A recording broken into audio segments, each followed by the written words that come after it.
سلام دوستان، شروع میکنیم یونیت 14 Histoire vraie کف کرم 1.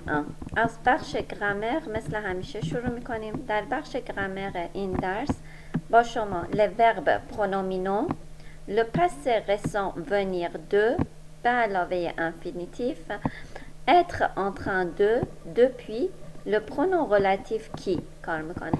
بریم از pronom relatif qui شروع کنیم و بقیه‌اش هم ادامه بدیم. le pronom relatif خودش به معنی ضمیر موصولیه. تو ضمیر موصولی شما یک کی دارید، یک که دارید و چیزای دیگه که توی این درس فقط آمده با شما کی رو کار کرده که جایگزینه یا شی میشه یا شخص که ضمیر موصولی فاعلیتون میشه. تو خود زبان فارسی که مثلا میگیم mon frère qui a 20 ans est étudiant، برادرم که 20 سالشه دانشجوه.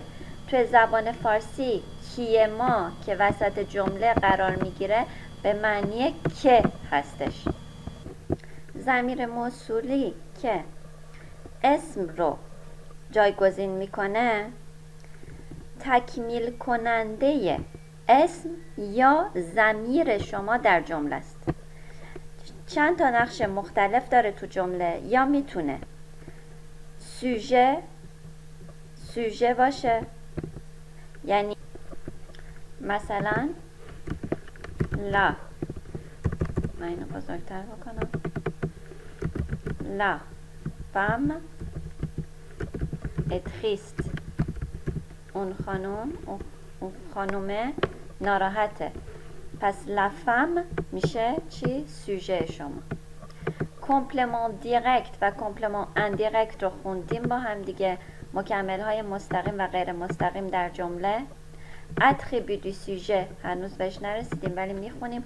کمپلمان دو فراز مکمل جمله و کمپلمان دو نو مکمل اسم.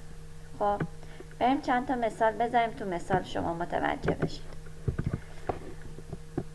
La jeune femme qui est venue me voir était bien triste. اینجا کیه ما در جمله جایگزینه، یعنی مکمل سوژه‌تون شده، موضوعتون شده. خود سوژه که la jeune femme هست. دو تا جمله ما داریم اینجا. جمله اولتون میشه La jeune femme est venue me voir.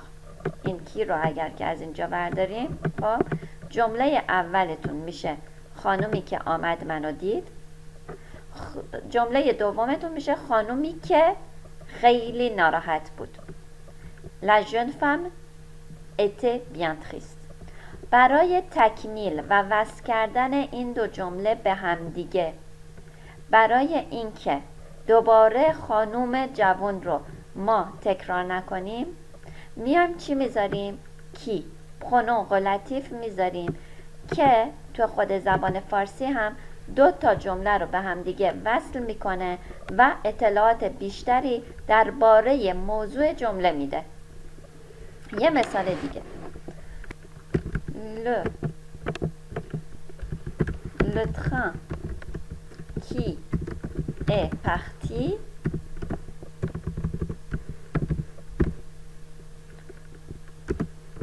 était rouge. اینجا ما چی داریم توی جمله؟ جمله اولمون فراز 1 هستش Le train est parti. جمله دوممون هست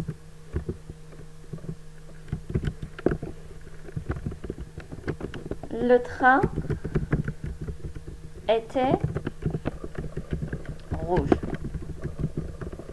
برای اینکه این دوتا جمله رو ما به هم دیگه وصل کنیم و دائم از le train رو تکرار نکنیم، چی کار میکنیم؟ میایم میزنیم le train، قطاری که رفت قرمز بود. خب پس اینجا قطاری که رفت، اینجا le train qui est parti چه رنگی بود؟ était rouge. این از پرونون رلاتیو کی. خب تو خود زبان فارسی هم اینو راحت میتونید استفاده کنید. فکر نکنم زیاد لازم باشه که روش براتون توضیح بدم، چون که تو خود زبان فارسی هم به همین صورته. دو تا جمله رو که میخواین به هم دیگه وصل کنید و اطلاعات بیشتری در جمله دوم نسبت به جمله اول بدید، با کمک از کلمه که، اینجا براتون بنویسم، که شما استفاده میکنید و دو تا جمله رو به هم دیگه وصل میکنید و از تکرار کردن خود سوژه پرهیز میکنید. توی درس‌های آینده حتما ضمیر موصولی مفعولی دیگه این دارید، مثل که یا اپره یا خیلی دیگه. خب در نتیجه ما الان توی این درس که فقط کی رو داشتید رو همین فوکوس میکنیم. بریم سراغ خود تمرین کتاب که اینجا براتون هست. نوشته Il y a beaucoup de touristes. Les touristes visitent la région. توریست های زیادی هستند. توریست ها منطقه رو از منطقه بازدید می کنند. Il y a beaucoup de touristes. اینجا جمله اولتونه که از منطقه بازدید می کنند. کی ویزیت la région. پس دوباره le touriste رو تکرار نکرده. Le touriste ne respecte pas la nature. La Plaine پس یه منطقه اسکی در فرانسه است. این دوتا جمله رو شما باید به هم دیگه بچسبونید. دانش آموزای دبیرستان ویکتور هوگو دیروز رفتند. این دانش آموزا در تعطیلات بودن در پلاین. حالا وقتی که شما میخواین این دو تا جمله رو به هم دیگه بچسبونید، دیگه لزلو که میشه سوژه شما نباید تکرار بشه. Les élèves du collège Victor Hugo qui sont partis hier étaient en vacances à la Plaine. من اینا رو براتون روی تلگرام حتما میذارم. On va poser des questions aux secouristes. Ces secouristes ont trouvé Simon. ما میریم سوالاتی بپرسیم از نجات دهنده ها. این سکوریست میشه کسایی که بقیه رو نجات، دقیقش رو توی فارسی نمیدونم، ولی کسایی که بقیه رو نجات میدن میشن سکوریست. مثلا مثل آتش نشانا که میرن بقیه رو نجات میدن، اونا سکوریست هستن. پس ces secouristes ont trouvé Simon. این نجات دهنده ها سیمون رو پیدا کردن. On va poser des questions aux secouristes qui ont trouvé Simon. که سیمون رو پیدا کردن. Les enfants ont un moniteur. بچه ها یه مانیتور دارن. Ce moniteur ببخشید مانیتور میشه یه معلمی که مال ورزش معمولا. Les enfants این معلم ورزش اسمش هست میشل. Les enfants ont un moniteur qui s'appelle میشل. من براتون این ستای آخر رو ترجمه میکنم. سعی کنید خودتون حل کنید. من حلش رو حتما روی تلگرام براتون میذارم. Les promeneurs dérangent les animaux. پیاده